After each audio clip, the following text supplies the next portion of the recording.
Bom dia, boa tarde, boa noite para você que está me ouvindo, para você que está me assistindo, seja no YouTube, seja no Spotify. Hoje tem mais um episódio aqui do Tech Leadership Talks e o tema da noite é falar sobre se os tech managers estão virando super-heróis. Cada vez mais o mercado vem exigindo desse papel, mais responsabilidades, mais atribuições, mais conhecimentos. E eu convidei aqui o Maurício Salerno, ele é CEO da Conecta Shop. Ele, né, atualmente é dono aí do seu próprio negócio, mas ele tem uma extensa trajetória no mercado de tecnologia, já exerceu o papel aí de tech manager em outras empresas, e eu convidei ele para a gente poder discutir um pouco sobre esse tema. Eu acho que tem muitas pessoas que muitas vezes se pegam com essa sobrecarga, né, de responsabilidade, costumo usar bastante o termo no mercado, né, o FOMO, o Fear of Missing Out, é tanta coisa que a gente precisa saber, tanta coisa que a gente precisa conhecer, né, são tantos contextos e tantas camadas que são exigidos desse cargo, e a ideia, né, a gente discutir aqui um pouco mais sobre o que a gente acredita, né, que são os pilares que devem guiar aí o trabalho de um tech manager aí que efetivamente entrega resultado para a empresa, e como que você, né, consegue se policiar para não deixar, né, esse sentimento te dominar de você conseguir desempenhar bem o seu papel. Então, vou passar a palavra aqui para o Maurício se apresentar, né, e a gente vai começar o nosso bate-papo. Maurício, a palavra está com você. Conta para a galera aí quem é você, o que você faz, né, e o que te credencia, né, a estar nesse bate-papo aqui comigo. Legal, Marlon. Bom, vou falar igual você. Bom dia, boa tarde, boa noite, porque acredito que muitas pessoas vão ver nosso vídeo aqui em diversos horários. Antes de mais nada, aproveito para agradecer o convite. Curto muito teu canal, procuro sempre assistir os outros vídeos, as outras palestras, e sou muito honrado de poder gravar e falar um pouquinho do meu dia a dia, da minha experiência, contar aí para as pessoas, sejam elas que estão começando agora, sejam elas que têm um pouquinho mais de experiência, em diversos cenários, inclusive, né? Nacionais, internacionais, etc. Legal, bora para cima. Bom, vou falar um Boa. pouquinho da minha jornada, tá? Então, hoje, estou com 42 anos, né? Sou casado, tenho filhos, enfim, né? E sobre a ótica profissional, eu comecei a programar com 17 anos de idade, né? Então, eu fiz lá o curso técnico, umas pessoas devem conhecer aquele curso técnico da ETEC de programador, e foi assim que eu iniciei minha carreira, inclusive. Fui 7 anos programador, né? Como minha idade entrega, na época, né? Eu programei em VB6, ASP. Já viu isso, Marlon? Já, né? Acho que você também tem mais ou menos. Já, já peguei umas épocas treva aí na época da programação. Exatamente, foi assim que eu comecei. Fui programador durante 7 anos, né? Uma passagem muito importante. Em seguida, fiz a tal da carreira em Y, ou seja, fui migrar para o antigo analista de sistemas, que hoje tem inúmeros cargos que a gente chama, né? Desde analista de negócios, product owner, enfim, né? Mas acho que na prática a entrega é muito similar. Depois fui ser gerente de projeto, né? E aí, aos poucos, fui migrando para a área de negócio, como head de negócios, head de e-commerce, head de novos negócios, etc. Passei por inúmeras empresas, vou falar um pouquinho mais depois sobre as empresas, até que há 5 anos eu tenho, justamente fundei minha própria empresa com essa experiência aí que a gente adquiriu, tanto no mercado corporativo, como no decorrer dos últimos 5 anos empreendendo, né? Boa, legal. E aí, né, acho que uma pergunta importante é, né, dentro dessa sua trajetória, né, de líder, né, você foi líder aí de pessoas, né, líder de negócios, e aqui a gente, né, vai falar um pouco aqui sobre, né, o Tech Manager sendo super-herói, mas Tech Manager ele não deixa de ser um gestor, né, e é um gestor que representa negócios, né, e por isso que é importante, acho que a sua experiência, a sua contribuição. Qual que foi o momento, né, que você realmente caiu a ficha de que, cara, não consigo fazer tudo sozinho, né, não consigo fazer tudo por conta própria, eu preciso de escalar isso para o meu time, eu preciso de gerenciar isso melhor. Conta pra gente um pouco como é que foi essa virada de chave, né, na sua carreira, de sair, né, dessa carreira técnica e, né, e entrar nessa parte de gestão. Como é que foi esse processo para você? Legal, legal. Bom, acho que antes de mais nada, né? E aí já deixo aqui uma primeira dica. Você tem que querer isso. Porque nem todas as pessoas, né, querem isso. E tudo bem, tá? Eu acho que no Brasil, olhando para o cenário brasileiro, primeiramente, é algo que, infelizmente, vou até falar assim, o gestor, né, ele acaba sendo super valorizado perante ao técnico. Algo diferente que a gente vê fora do país, onde, se você for ver um técnico muito sênior, digamos assim, né, ele, por vezes, ganha as mesmas remunerações e é tão valorizado quanto um gestor, tá? Mas, dito isso, né, eu sempre quis muito ir para essa área de liderança técnica e muito mais para essa área de gestão, tá? Então, quando eu tive essa oportunidade, né, e aí, de fato, isso já fazem aí muitos anos, né, de migrar, uma dos meus, digamos, desafios, e aí é natural, eu acho que a maioria das pessoas comete esse erro, cara, eu era um bom programador, assim, tava voando, enfim, né, entregava muito resultado, e talvez por entregar esses resultados bons, é que eu fui convidado a assumir essa posição, que acontece com a grande maioria, inclusive. E aí eu via outros tantos programadores de diversos níveis e não entregavam a mesma velocidade, não entregavam. Então, assim, eu sentia uma certa angústia, digamos assim, aflição de querer meter a mão no código. Vamos falar o bom português aqui. Entrar lá e falar, cara, tem que fazer assim, deixa eu pegar e resolver esse negócio. Porque eu tinha, de um lado, o cliente me cobrando, botando pressão para que fosse entregue mais rápido, esse tipo de coisa. Eu sabia que eu conseguia fazer, né? Mas o time não conseguia, eu não estava fazendo. E aí, por inúmeros motivos, tá? Contudo, assim, isso não escala.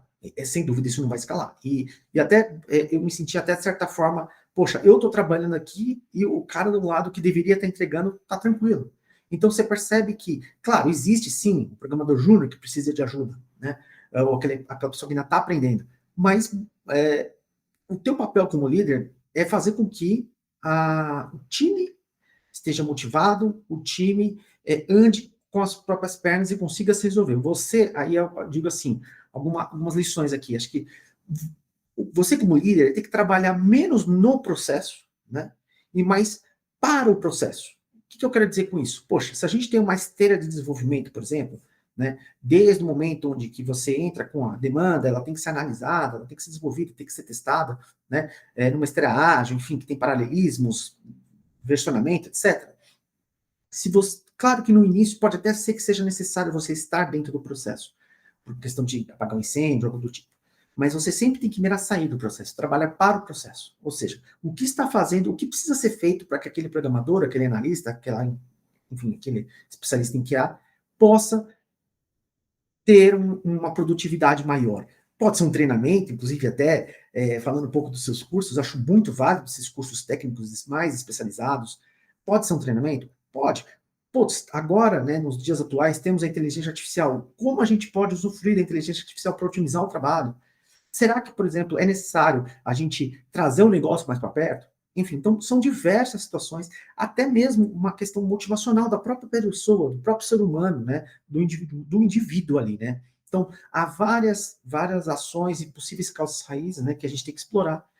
E isso é que me fez sair um pouco, mudar a chave, falar, não, se eu continuar aqui querendo meter a mão no código, não vai dar certo. Por mais que eu saiba que dá para fazer melhor. Realmente eu tenho que sair, trabalhar no processo e tentar identificar essas situações aqui.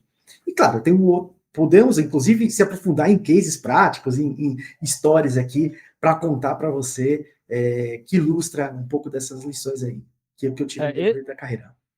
Esse que era, inclusive, né, acho que a próxima pergunta que eu ia puxar, acho que para a gente poder tangibilizar um pouco melhor, né? Acho que você trouxe um ponto que é realmente muito importante, essa virada de chave, né, por mais que você assuma uma cadeira de gestão, né, e normalmente são as pessoas que mais entregavam, né, não necessariamente um bom executor é um bom gestor. Como é que foi nessa construção desses processos? Quais processos foram esses, né, que você instaurou ali com o seu time?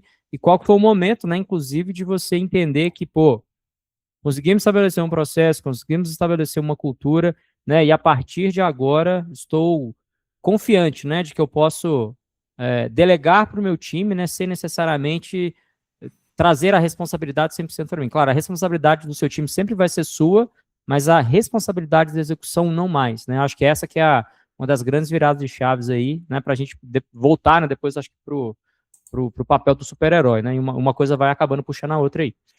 Claro, claro. Bom, eu gosto de, até adotei aqui para mencionar, né, uma frase, alguns das pessoas que vão assistir esse vídeo talvez conheçam, que é a frase de Peter Drucker, né, que chama "A cultura come a estratégia no café da manhã", né? O que eu quero dizer com isso? A gente pode ter desenho de processo, pode ter a melhor tecnologia do mundo, né? A questão cultural ela é mandatória. Então, se a gente for pensar aqui, ponderar primeiro, hoje, eu levaria assim, primeiro ponto que você tem que olhar é a cultura. Depois da cultura de uma empresa, você tem que olhar o processo. E por fim, a tecnologia. E normalmente, os líderes que são promovidos a gerente começam ao contrário. Eles são bons técnicos. Então, eles primeiro querem olhar a tecnologia, que é o que aconteceu comigo. Dando um caso prático, né? Então, logo que eu assumi uma posição de liderança, numa empresa nova, inclusive, né? Eu tinha uma liderança técnica já numa outra empresa, aí mais ou menos ali, digamos, formal, mas um time pequeno, né? De 3 pessoas, aí sim fui assumir uma liderança maior, com um time de quase 7 pessoas. E aí um dos desafios foi o seguinte, logo que eu cheguei, eu percebi que boa parte do time, né? Chegava meio-dia para trabalhar. E, obviamente, o cliente, né, que já atendíamos um cliente, digamos, éramos uma consultoria, atendíamos o cliente final. O cliente pedia demandas 9, 10 horas da manhã, né, normal, como qualquer outra empresa, né. E, por vezes, não tinham pessoas lá. E o time, inclusive, era muito especializado. Um só mexia com um determinado componente, outro só mexia com outra funcionalidade, assim por diante.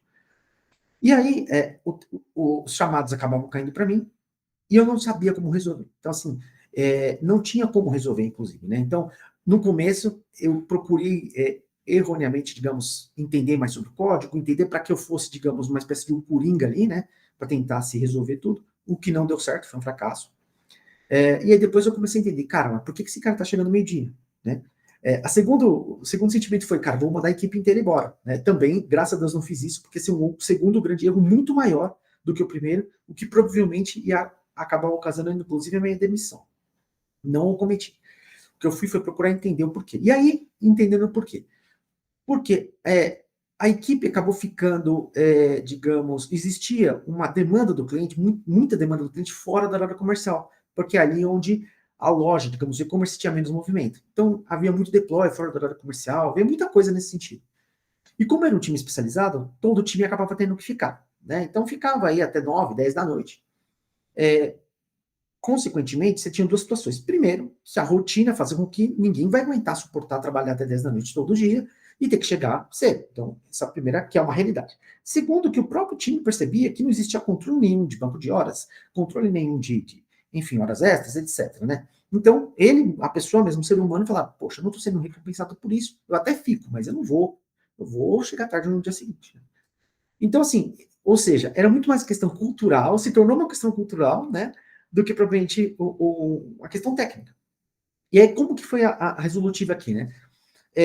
A princípio, eu fiz várias ações, né? Então, alguma delas, né? Acho que a primeira delas foi o seguinte: falei com o próprio time para que a gente pudesse diluir um pouco mais o conhecimento. Ou seja, uma pessoa que é especializada numa determinada funcionalidade, que ela pudesse transferir aquele conhecimento para outra pessoa e vice-versa. Né, para que a gente pudesse, pelo menos, ter metade do time, né, com metade do time, eram 7 pessoas, né, então pelo menos 3, se eu tivesse 3 profissionais para resolver qualquer assunto, ok. Né? Então, ou seja, entre eles combinando, né, eu teria pelo menos sempre 3 do time inteiro que a gente saberia que daria para resolver qualquer assunto. Segundo ponto, que aí sim é o que eu digo que a questão de você entender de pessoas qual que seria o certo, né? A gente, bom, então vamos dividir o time. Vamos fazer o seguinte: algumas pessoas chegam de manhã, né? E trabalham no horário comercial, e outras trabalham até mais tarde. Poderia escolher, a gente poderia fazer o rodízio, mas na verdade o que eu fiz? Eu deixei o time escolher. Falei, bom, pessoal, a gente pode fazer de várias maneiras, vocês podem decidir da forma que vocês acharem melhor. Tem gente que está mais confortável chegar meio-dia e trabalhar até mais tarde, tem gente que prefere chegar de manhã, porque estuda à noite, qualquer coisa do gênero. Né? Então, o que vocês preferem? A única coisa que eu peço é que, durante tanto o dia como a noite, sempre tenham pessoas que possam resolver qualquer problema. Então, ou seja, teve ali uma questão de abrir, ou seja, eu deixei o time decidir. Coisas que a gente não precisa comprar uma briga, digamos assim, né? A gente pode, inclusive, esse é uma outra grande lição que eu posso até falar para você daqui a pouco. E uma terceira grande ação foi justamente falar com a empresa, falar, ó, gente, a gente vai ter que ter, de fato, um controle um pouco mais formalizado aqui com relação às horas extras e me comprometi a diminuir, né? Ou seja, naturalmente ia diminuir, porque a pessoa que ia chegar e sair mais tarde, ela já tinha um horário um pouco mais fixo ali, né? Então, a pessoa que vai sair 10 da noite vai chegar às 8, às 2 da tarde. Não precisa fazer hora extra. Não precisa estar aqui de manhã. Da mesma forma, a pessoa que está vindo de manhã. Então, assim, e a coisa realmente melhorou muito. muito, muito, muito nesse sentido, né? A gente não deixava mais o cliente na mão, eu não ficava estressado, tendo que ficar resolvendo problemas, o próprio time também se adaptou, quem gostava de chegar mais tarde chegava, quem gostava de chegar mais cedo chegava. Então, realmente foi uma questão muito mais de combinar com as pessoas, olhar, entender o que cada um estava sentindo, e aí, em cima disso, desenhar um processo, e que você vê, não tem nada a ver com tecnologia, né, nesse caso. Então, esse tipo de aprendizado, sim, é muito importante, né? Pô, legal. E, né, e qual que é o impacto, né, que você enxerga, por exemplo, de desenhar, né, processos como esse, né, de um problema muito mais ali de organização, né, entre pessoas, e como que você consegue ajudar, por exemplo, a mapear esforços, né, ou processos com essa, né, grande demanda, né, que gestores hoje em dia eles acabam sendo, de certa forma, até pressionados, né, as empresas têm muito trabalho a ser feito, né, tem muita demanda para relativamente pouco profissional. Então, acaba sendo, né, um dos papéis aí do gestor técnico de equilibrar, né, também essas expectativas. Como é que você enxerga, né, essa alocação, né, como é que você gerencia processo, como é que você alinha expectativas de conseguimos entregar, não conseguimos entregar, né, dentro de um time enxuto, né, dentro de poucas pessoas que tem para trabalhar e fazer esse equilíbrio, né, de expectativas do seu time, né, com o cliente que você está atendendo, né, ou talvez aí para o seu stakeholder. Legal, legal. Bom, acho que até estamos fazendo um link aí com o próprio tema, né, em discussão, que era, né, o Tech Manager tem que ser um super-herói, né? Antes eu vou até dar um contexto do tema, né, que acho que foi um tema em comum, um acordo que foi bem interessante ali. O que acontece? A minha visão, tá? Eu acho que tecnologia foi o tema, digamos, a área, o setor, enfim, o conhecimento que fez com que muitas empresas no mundo inteiro dessem um boom, né? Então, hoje, se a gente for ver, inclusive, tem uma pesquisa, posso trazer aqui no, mais detalhes depois, que esse ano, se não me engano, foi o ano em que a gente sempre tem, né, os setores que mais abrem empresas. Aí normalmente é restaurante, tem esses setores assim. E esse ano o setor que mais abriu empresa foi tecnologia, pra você ter uma ideia. Porque todo mundo está querendo usar a tecnologia a seu favor. Então, estão pensando em uma empresa de educação, é de tech. Estamos pensando em uma empresa de finanças, né? Enfim, fintech. E assim vai, né? Então, todas as empresas, a transformação digital está sendo inevitável. Tá? E o papel da tecnologia dentro das empresas, assim, o valor delas aumentou muito. Desde da empresa onde você é uma software house, por exemplo, uma empresa onde a tecnologia é a parte operacional e que o tech manager ou até o diretor, ele tem quase que papel, quase que lado a lado ali com o CEO, né? E aí, né, realmente um papel extremamente estratégico, sem ele a empresa não sobrevive. E mesmo para empresas onde a tecnologia não é o core business da empresa, quando a gente está falando, por exemplo, de uma indústria, né, um varejo, onde a tecnologia não é, ela acaba exercendo um papel que é muito importante para justamente se diferenciar. Então, se você, por exemplo, tem um varejo, é claro que o diferencial que o cliente vê é muitas vezes a usabilidade, é muitas vezes o preço, o produto, mas para se ter todos esses diferenciais, precisa da tecnologia como um grande pilar de automação, precisa da tecnologia como um grande pilar de redução de custo, e etc. Então, o que está por trás na cozinha, a tecnologia está exercendo um papel muito grande. Tá? Dito isso, né, isso sim, eu acho que é a grande justificativa para que a demanda para os tech managers seja cada vez maior, né? Então, hoje, o tech manager não tem que só conhecer de tecnologia, ele tem que conhecer de processo, de pessoas, de negócio e assim por diante. E aí, de uma forma, assim, simples, né? Então, assim, fazendo aqui a brincadeira do super-herói, né? Grandes poderes, grandes responsabilidades, né? Então, você tem aqui a figura do Homem-Aranha. E eu entendo que sim, a gente fala assim, poxa, eu sou tech manager, eu tenho que ser super-herói. De certa forma, por que não? Por que não você ser o super-herói? Agora, como eu consigo ser o super-herói, né? E aí, eu gosto de trazer um conceito aqui, inclusive, de uma mentora, digamos, né, que inclusive vende alguns cursos aqui, mas eu não vou explorar muito ela, mas vou explorar só o termo dela, né, para não parecer qualquer tipo de plágio, mas ela chama Patrícia Agropian, né, então ela usa o termo líder executor versus líder executivo, né.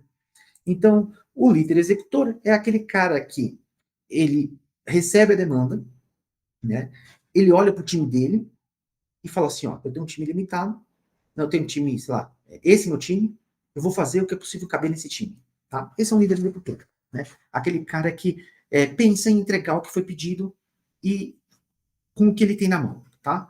Agora, o que é um líder executivo, né? Líder executivo, e aí também depois a gente pode até explorar, né, um pouco mais da minha experiência com o negócio. Ele tem que pensar, um termo aqui, né, tem que pensar fora da caixa de duas formas, né? Então, a primeira forma é, cara, o que eu estou recebendo de demanda, qual é o valor agregado que isso traz para o business da empresa, né? Então, por vezes, as áreas vão solicitar inúmeras coisas, né? E claro que cada um vai achar que a sua área, né, a sua demanda é sempre a mais importante, né? Então, o líder executivo é aquele cara que vai questionar e falar assim, cara, mas você quer fazer isso por quê? O que isso vai trazer? Isso, de certa forma, até causa incômodo, tá? Para o solicitante. Porque o solicitante, ele sai, opa, por que você está me perguntando isso? Não, porque a gente precisa saber para saber, não só necessariamente se vai fazer ou não, quando vai fazer, né? E como eu vou solucionar, né? Então, o primeiro ponto é analisar muito a demanda, né? Analisar a demanda para ver se ela realmente agrega valor para a empresa, quanto ela agrega valor para a empresa, o quanto cabe investir nela. E aí, um segundo ponto, dado que é uma demanda, independente do tamanho dela, e você vai ter sempre tamanhos de demandas diferentes, sempre resultados diferentes, o como resolver também é interessante. O como resolver não se prenda só ao que você tem de time, não se prenda só ao que você tem de solução dentro de casa. Isso é um líder executivo, ou seja, você tem empresas inúmeras, como consultorias como a minha, né, que pode ajudar você a sair desse papel de executor. Ou seja, poxa, se eu estou com uma demanda grande aqui, eu preciso encaixar 5 demandas em paralelo, eu não vou falar que não dá. Eu vou falar, tá, beleza. A gente tem aqui um time, por exemplo, que pode escalar com uma consultoria parceira nossa. Por que não? Eu posso falar, por exemplo, que, nessa tecnologia eu não consigo resolver, mas eu tenho que ter tecnologias low-code, onde eu tenho um especialista que eu consigo alocar aqui, pelo menos te resolve no curto prazo, já traz resultado no curto prazo. Então, o líder, né, o papel dele passa muito mais em analisar a demanda, entender o papel dessa demanda, priorizar essa demanda e dar a solução, digamos, baseada nas inúmeras tecnologias que existem no mercado, e cada dia lança uma nova, qual é a melhor solução para aquela? E não necessariamente a solução mais rápida, é a solução mais... Cada demanda vai ter sua solução, né? Vai ser o seu tipo de solução. Então, o líder ele vai precisar, sim, estar sempre atento às novas tecnologias que lançam no mercado, como ele vai poder usar essa caixa de ferramentas para trazer justamente, agregar valor às demandas e iniciativas que existem na empresa. Legal. E realmente, né, eu concordo com você que o tema, né, o tema da conversa, ele é muito provocativo, né, se o Tech Manager ele tá virando super-herói, mas eu acho que ele já é um super-herói, né, ele não tá virando, ele já é, porque realmente é um papel, né, bastante estratégico, né, dentro de qualquer empresa atualmente, que é a pessoa responsável por poder fazer essa cola, né, entre o que o negócio quer, como tecnologia resolve aquele problema, como que eu motivo, né, as pessoas para poder executar essa visão e como que eu instauro processos, né, para garantir que a execução ela saia com qualidade, né? Então, acho que realmente a provocação do título do encontro, ele é uma constatação, né, que realmente para alcançar esse cargo, né, e desempenhar esse cargo com a maestria dentro das empresas, você sim precisa ser um profissional diferenciado, né, por conta da exigência, né, da responsabilidade, do conhecimento necessário. Mas, né, acho que em alguns momentos esse sentimento, né, do super-herói, ele acaba deixando as pessoas meio desconfortáveis, né, cara? É muita coisa, né? É muita responsabilidade, é muito contexto, às vezes é aquele sentimento de que rema, rema, rema e não sai do lugar. E quando, né, esse sentimento bate, né, baseado aí na sua experiência, que conselho que você traz, né, para a pessoa que se encontra, às vezes, né, como que eu posso dizer? Tipo, ela tá numa situação, né, que ela não consegue sair, né, do problema que ela tem muita demanda, ela não consegue, às vezes, delegar, né, você trouxe esse exemplo de, eu posso delegar para uma consultoria, eu posso trazer aqui para dentro de um parceiro para poder me ajudar, mas vão existir cenários onde esse cenário não é viável, né, às vezes a empresa não tem orçamento, né, às vezes, até por questões políticas da empresa, né, de não trabalhar com consultoria, somente trabalhar com recursos internos, enfim. Qual que é o conselho, né, que você dá para a pessoa que se encontra, né, no meio desse caos, que está precisando respirar, né, como é que ela faz para colocar a bola no chão, né, que tipo de estratégias você consegue trazer, né, para esse profissional, para ele entender, né, ao mesmo tempo que ele entender importância no processo, mas, né, para ele também lembrar, né, que ele é humano, que ele, né, tem falhas e por onde, né, ele começa para começar a ajeitar as coisas. Acho que é um conselho bem sábio, né, que você pode trazer aqui para contribuir com a galera. Claro, claro. Olha, eu acho que acho que o conselho dado, né? Então vamos supor que você já tem aí uma empresa, porque isso acontece muito, né? Trazendo essa realidade, em geral acontece em empresas menores, tá? Na verdade, são realidades diferentes, tá? Então a gente tem realidades de empresas menores, onde você tem o eu sou a TI, né? Acontece, né? Então tudo cai para o cara da TI. Aí o cara tem que acabar manjando de consertar um computador, de consertar a impressora, né? O famoso consertar a impressora, até montar o site, né? Então você tem de tudo isso. Eu acho que a gente tem esse cara e tem do outro lado também o oposto. Aquela pessoa que trabalha em uma empresa muito grande, né? E tem gente para tudo, digamos, né? E também tem um número de demandas enorme, né? E muitas vezes ele tem o oposto, uma autonomia muito baixa, digamos, uma questão política muito forte, né?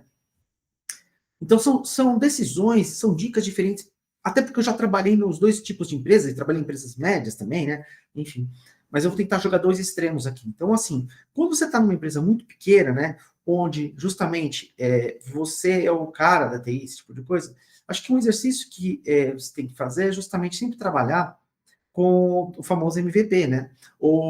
E aí, esse famoso MVP, né, a gente sempre buscar soluções que de fato consigam resolver, nem que seja parcialmente, aquela solução, dando inclusive, falando claramente para a pessoa que está solicitando, falar, olha, você consegue resolver com essa que eu estou fazendo aqui 80% dos seus problemas.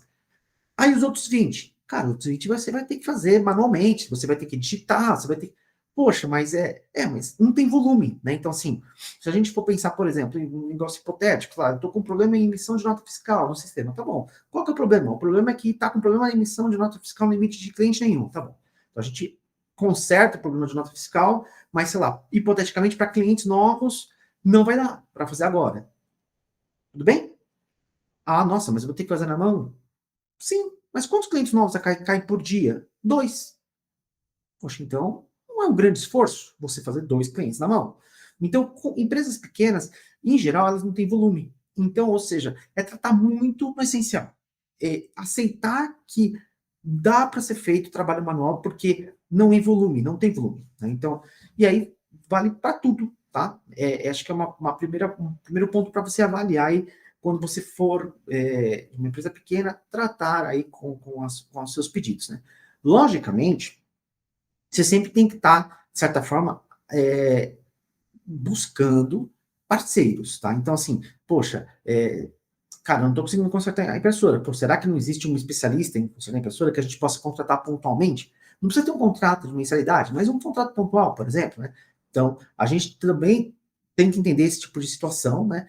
E tentar mostrar para a empresa que os custos, eles são escaláveis, né? Não necessariamente eu vou ter um custo fixo com inúmeras empresas ali que, como você falou, não tem um orçamento para isso, mas ter parceiros que possam atuar pontualmente ou para o projeto, ou para demanda, e aí desde a infraestrutura, desde o helpdesk, até talvez uma rede que precise, ou um serviço de cloud, que hoje em dia o cloud é totalmente, né, os custos são totalmente escaláveis, etc. Tá? Então, acho que é um pouco disso, é pensar em custos escaláveis, menor custo fixo que menor, o mais baixo possível, e ao mesmo tempo, quando você for dar a solução, o mais MVP possível, pensando em resolver no máximo 80%, porque a gente não está falando de volume de dados. Então, assim, não é que se eu resolver 80%, os outros 20% você vai ver que vai ser 2 registros manuais, vai ser um documento do Word, coisa que o próprio usuário vai conseguir fazer, tá? Então, acho que é o primeiro ponto. Já numa empresa grande, né, como você falou, e também existe esse excesso de atividades, né? Mas lá a barreira é um pouco diferente. Lá, em geral, quando um gerente de tecnologia ele está travado, ele não está travado, talvez, por falta de pessoas, é muito mais uma questão, por falta de dinheiro, digamos assim, é muito mais uma questão política, digamos assim, é muito mais uma questão de priorizar projeto, então, a dica que eu dou, em geral, essas empresas maiores, elas são muito hierárquicas, tá? Então, você como gerente de tecnologia, você normalmente vai ter um chefe que é de tecnologia, um diretor, um superintendente, que vai ter mais um nível, que vai ter mais um nível. Então, A dica que eu dou é, você está superalocado? Alinha com o seu chefe direto. Por mais que você tenha demandas de pares ali, alinha com o seu chefe direto. Ele vai saber o que é mais importante, no caso das demandas que você vai ter que atender. Né? Ah, mas você tem que falar não para outra área? Tudo bem, desde que você esteja alinhado com o seu chefe direto, com o seu diretor, com o seu superintendente, esse tipo de coisa. Porque, em geral, essas empresas grandes elas são muito hierárquicas e respeitam muito a hierarquia. Então, é lógico que, mesmo até para uma solução mais criativa, que é o que eu comentei no início, vamos fazer um low code, por exemplo, você tem que tomar cuidado, porque, muito por vezes, vamos dar um exemplo, né? O sistema, a empresa usa o SAP. Todo mundo sabe aqui que o SAP é um sistema altamente robusto, por outro lado, um tanto burocrático. E aí, uma área de negócio, talvez a área tributária, por exemplo, está tentando fazer alguma coisa lá que não dá tanto certo no SAP ou o SAP não permite. E aí a consultoria, você já tem uma consultoria que implanta SAP, porque é comum nas empresas grandes, né?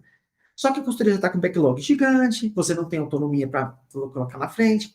E aí, o que você faz nesse caso? Ah, poderia ter uma solução robusta, colocar, por exemplo, uma solução low code? É uma possibilidade.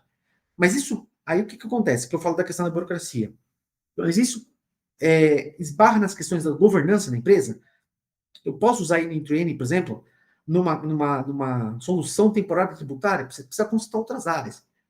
Então, para você tentar buscar esse tipo de solução, né, a sugestão é você alinhar as possibilidades, levantar as possibilidades, né, logicamente, né, e se nenhuma delas for possível de cara, alinhe com o seu chefe, com o seu gestor. Olha, eu tenho essa possibilidade, qual você recomenda que eu faça? E aí, ele recomendando, você vai e segue, né, para outra, assim, aí você, sim, eu recomendo que você não faça end-to-end por questão de governança, segurança, mas resolva no Excel aqui mesmo, talvez uma planilha, numa macro, ou qualquer coisa parecida. Talvez não seja a ideal tecnicamente, mas é o que permite ser feito. Beleza. Então, e aí você pode chamar, ou você mesmo executar, ou chamar uma outra consultoria, que normalmente essas empresas têm inúmeras consultorias, né? E assim, enfim, então o jeito de resolver muda também pelo tipo de empresa, tá? Eu acho que é importante essa mensagem aqui. Pô, legal. Encaminhando, né? Acho que agora para o final, acho que você trouxe boas, né, boas ideias, bons ensinamentos aí para a galera. Queria, né, te passar a palavra, né, para você dar uma, né, fazer a sua, fazer o seu pitch, né, para a galera, né, quiser conhecer mais aí sobre o seu trabalho, né, conhecer um pouco aí mais o que o Maurício faz, o que a Conecta Shop faz, fica à vontade aí para poder falar um pouco mais aí sobre você para a gente caminhar aqui para o encerramento. Legal, legal. Bom, vou fazer um overview rápido, então, né? Então, o objetivo principal, né? A nossa missão é contribuir para as empresas poderem tirar os projetos estratégicos do papel, né? Ajudando o tech manager, né, a ser menos executor e mais executivo, né? Então, a gente atua similar a tantas outras consultorias como uma software house, digamos assim, né? Mas, dado o meu conhecimento pessoal e justamente o nosso time, né? A gente acaba tendo justamente esse conhecimento extra adicional, o plus, a cereja do bolo, enfim, que é atuar muito próximo da área de negócio, né? Então, a gente contribui muito para projetos em que o problema não está só no techniquez, mas também na definição, na gestão integrada, né? Nos testes ponta a ponta e assim por diante, né? E isso, né? A nossa atuação ajuda muito o tech manager a otimizar o tempo dele, né? Então, é um dos trabalhos que a gente faz e, claro, por termos essa visão de 360 graus, né? A nossa taxa de sucesso ela acaba sendo até 3 vezes maior do que a média de mercado, né, para projetos de digital. Não sei se você sabe, né, mas pra você ter uma ideia, na média de mercado, quando você vai entregar esses projetos estratégicos, que sempre acaba sobrando, digamos, sendo da responsabilidade da tecnologia, é em torno de só de 30%, né? Então, a grande maioria dos projetos ou atrasa prazo, ou aumenta custo, ou tem problemas, enfim, sangue pelo caminho ali, né, de algumas pessoas saírem, então. Então, a gente acaba tendo uma taxa de sucesso de quase 85%, né, nos nossos projetos. E na prática, o que a gente entrega, cara? A gente entrega plataformas, aplicativos, integrações, plataformas de e-commerce, sites, portais, né, esse tipo de coisa. E sempre almejando aumento de conversão, engajamento, performance comercial, ou seja, essa proximidade com o negócio é muito importante, porque com base nisso é que a gente justamente consegue otimizar os custos e ter essa garantia de sucesso, né? Então, durante o projeto é que a gente vai justamente calibrando os nossos esforços para ter esse sucesso. Boa. E para te encontrar no LinkedIn, qual que é o seu nome lá? Para a galera encontrar? Meu nome é Maurício Salerno, tá? Meu LinkedIn é simples, você consegue também encontrar, caso você queira. O LinkedIn ele tem a própria URL, fica, deixa eu pegar aqui, linkedin.com/in, né, que é o LinkedIn, Maurício Salerno, tudo junto, você já vai conseguir me encontrar, ou mesmo procurando, né, eu estou ali com a fotinha, tecnologia e inovação, a gente tem aí um pouco do meu histórico profissional. Boa. Então é isso, pessoal, né? Recebi aqui hoje o Maurício, né? Mais uma vez agradecer pela participação, pela presença. Espero que todos tenham gostado e nos vemos aí no próximo episódio do Tech Leadership Talks. Um abraço, obrigado e até a próxima. Tchau, tchau.